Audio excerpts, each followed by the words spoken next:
It just felt very sudden. And you're up. Good morning, everyone. How are you? Are you good? Okay, good. Thanks, Becca Jo. Friends, we're going to talk about tithing.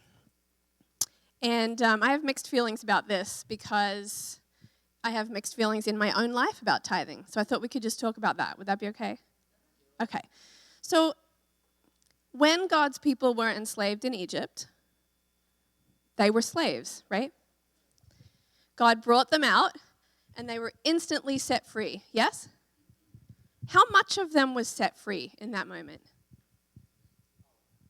All of them? I want to argue that they were physically set free, but they were emotionally, mentally, relationally still in bondage. Because when you live in slavery for that long, you don't even know how much in prison you are, right? Because you can unshackle people, but they're still going to live like slaves for a very long time. True? Yeah. So then God gave them a way to live. He said, here's a bunch of laws. Here's a bunch of ways to live. Here are guidelines of how you treat each other. And what those are were not to earn their relationship with Him. They were to set them free. Because slaves are scarcity people, right? Slaves are, at the end of the day, having to think about their own survival. And they can't think beyond that. Truth? When that oppression has you in such bondage. So God gave them a way to live. We are the same. We are the same. Paul makes it really clear in Galatians and Romans, two places where he talks about we were slaves. And we were slaves to the systems of this world, to the culture, to our own sin nature. Like there are lots of things that we're slave to, right? We all have addiction. We all battle things, yeah? And so we get saved and we're instantly set free, right? Like instantly. No, not instantly. Yes, instantly. Instantly pulled out of the systems that oppressed us, but we don't know how to live free because we're broken and our mindset is broken. And you know what's the tricky thing in my life? I've found, you can look at yourself and go, that's disgusting. You are not a good person. And it's like a red flag. And you're like, that's a brokenness that needs to change. Those things are pretty easy to deal with. The ones that are really scary are the ones that you can't even identify in yourself, right? The little things that are deep in our hearts that slavery has taught us and we can't get free from. And so God's given us ways to live. Layer by layer by layer, we're set free, right? It's not just a one-day thing. It's over and over. And what Paul encourages us is, you've been set free. Don't get enslaved again. Don't go back. And so when we keep living in God's ways, we can understand a principle, but it's putting your feet into the game over and over and over. We're eventually, layer by layer, set free, right? Okay. So tithing is one of the things that God uses to set us free. Over and over and over. Here's the problem with tithing. Man, it hurts. Look, I can come on a Sunday, it doesn't really cost much. I can study the word, it doesn't really cost much, right? I can obey. God says, I want holy men everywhere to lift up their hands in prayer. That's why we raise our hands. Did you know when you raise your hands, you will literally be set free? Try it. I dare you. Try it. It's not for God. It's for you. It's for me. Okay. Doesn't cost us a thing. Maybe a little pride, right? Tithing is literal money. It literally costs us something. And can I tell you, I need that 10% to feed my babies, to pay my bills, so I can have electric. Anyone else? 10%, man. Come on, God. Would He really want us to put money out when He doesn't need it? Does He need our money? Would He really ask us to do that? What kind of a mean, horrible God would ask us to tithe? So, I did miss one thing. Tithing is first fruits. What that means is, anyone else grow veggies or fruit? It's just me. Oh, okay, good. Good.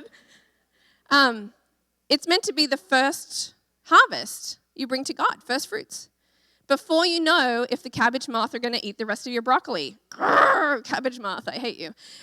Or before you know if you're going to have enough to pay your bills. Like that's kind of a risk. It's not meant to be from your abundance, right? It's not like, well, I did my budget and looky, I have 10% left over. I can finally tithe. That's not what he asked us to do, right? Okay, so I was laid off from a long-term job on the same day that my husband was laid off from a long-term job. And we had no plans to ever do anything else in our lives. And we were immediately screwed. Like, immediately. It was very, very difficult. And so I went through and I cataloged all of the food in our pantry and freezer and fridge, and I worked out we can eat this long without needing any food to buy food. Okay, Jesus, I believe you're God. I believe you're in control. We're going to do this. Then some out-of-town guests turned up, and I had to feed them 2 meals, 8 people, and they ate everything we had that day. So I put myself in a timeout in my bedroom because I was falling apart, and I said to God, not cool, dude. I literally said that to him, tears streaming down my face. I have served you. I gave up everything and moved to this country because you said to. Where are you? What? Do we not matter to you? You are neglectful. I was so upset.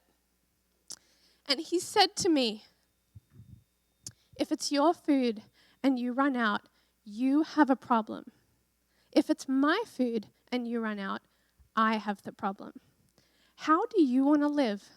How? Well, of course, I want to live where it's his problem. So I took my little snarky attitude back to the people, and I put on a happy face and really tried.